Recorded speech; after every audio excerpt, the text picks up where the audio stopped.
Amid mounting battlefield losses in Ukraine, the Russian government has intensified its forced mobilization efforts, increasingly targeting vulnerable populations such as prisoners, conscripts, ethnic minorities from remote regions, and Central Asian migrants to replenish its depleted ranks. Eyewitness reports collected by the Siberian Realities portal reveal that male inmates in prisons across the Volga region, particularly in Tatarstan and Bashkortostan, as well as in Siberia, are frequently subjected to beatings, psychological abuse, and threats in a bid to coerce them into military service.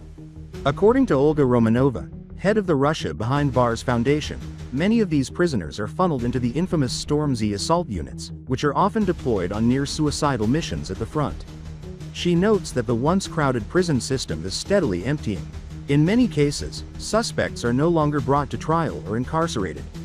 Police are now not only authorized but actively encouraged to offer military contracts, even to those accused of minor offenses, Romanova explained. Since the start of Russia's full-scale invasion of Ukraine in February 2022, tens of thousands of soldiers have been deployed to the front. The prolonged conflict, now in its fourth year, has inflicted heavy casualties on both sides, pushing Russian authorities to seek new and increasingly aggressive means of conscription. Romanova also revealed that police officers are offered financial incentives for every recruit they secure. In 2023, the bonus was 10,000 rubles, but that amount has skyrocketed to 100,000 rubles. To put that into perspective, she said, the average monthly salary of a provincial police officer is around 40,000 rubles. You can imagine the extent of pressure this creates. She added that since 2023, approximately 90 prisons have been shut down due to the mass transfer of inmates into the military. In October 2024, President Vladimir Putin signed a law permitting prisoners to enter military service even before their trials, effectively legalizing forced recruitment from detention centers.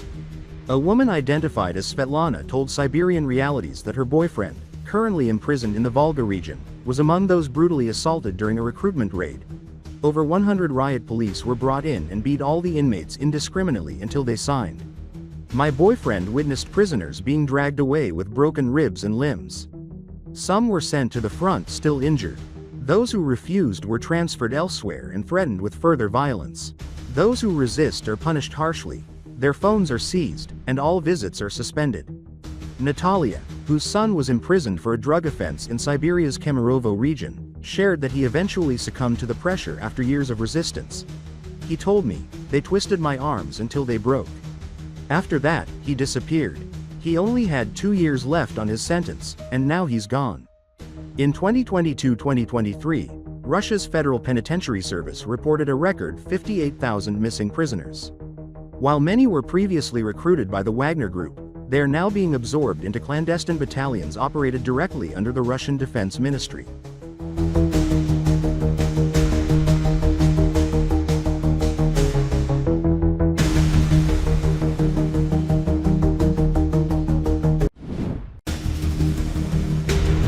Heavy rainfall and snowstorms have triggered a natural disaster across several areas of Russia. In the Tuapse district of Krasnodar Krai and the city of Sochi, continuous downpours have caused rivers to overflow, leading to widespread flooding, especially in coastal regions. Authorities have evacuated residents from high-risk zones as a precaution. Powerful winds have accompanied the storms, inflicting damage on buildings and infrastructure. 3 settlements have been submerged due to rising river levels, prompting the deployment of emergency rescue teams. Officials caution that severe weather, including rain and storms, is expected to continue throughout the Krasnodar region. In Voronezh Oblast, torrential rains have inundated city streets, bringing transportation to a halt. The city of Kazan, capital of the Republic of Tatarstan, is also grappling with flooding following sustained heavy rain. Реклама про воскресенье, спасение человека. Спасаем с моста.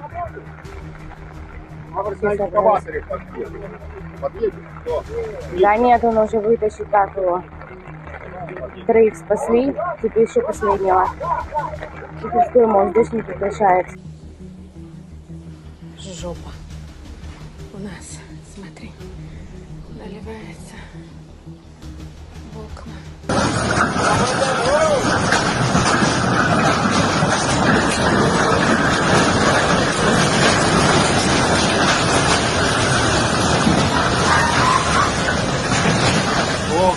ебануться.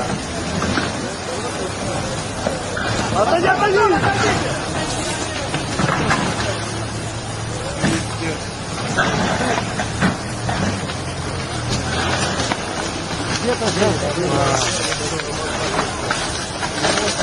Сзади даже по телефону.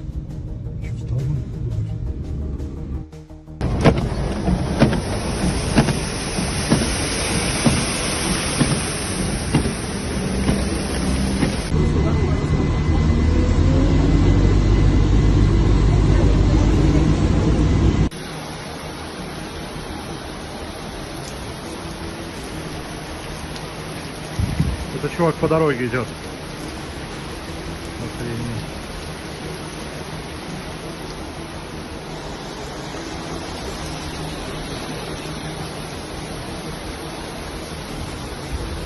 Люди прогуливаются, семейная парочка.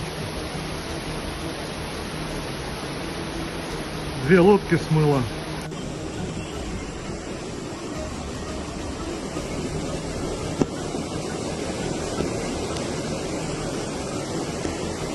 Пешка, мы плывем.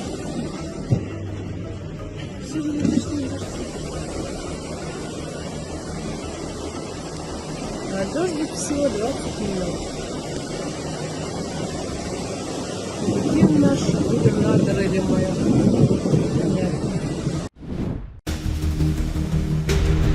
Ukraine's security service successfully destroyed a Russian Su-30SM multi-role fighter jet, valued at approximately $50 million, in a precision strike on the Sake airbase located in Russian-occupied Crimea during the night of August 3–4.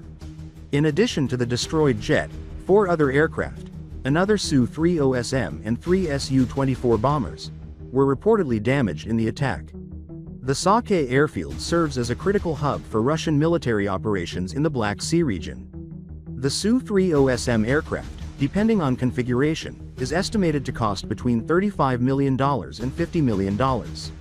As a result, Russia's total losses from this strike may run into the hundreds of millions of dollars. The SBU also confirmed that a storage site for aviation munitions at the base was hit, compounding the damage. According to the SBU, this targeted operation was part of a broader campaign to erode Russia's capacity to sustain its invasion. The successful SBU special operation in Saki is another step toward weakening the enemy's ability to wage its war of aggression against Ukraine. The occupiers must remember that they will never feel safe on our land, the agency said in a statement. In recent weeks, Ukraine has intensified its drone strike campaign against Russian military assets in Crimea, including air defense systems, radar installations, and ammunition depots. This escalation is aimed at degrading Russia's military infrastructure across the peninsula, which was illegally annexed by Moscow in 2014.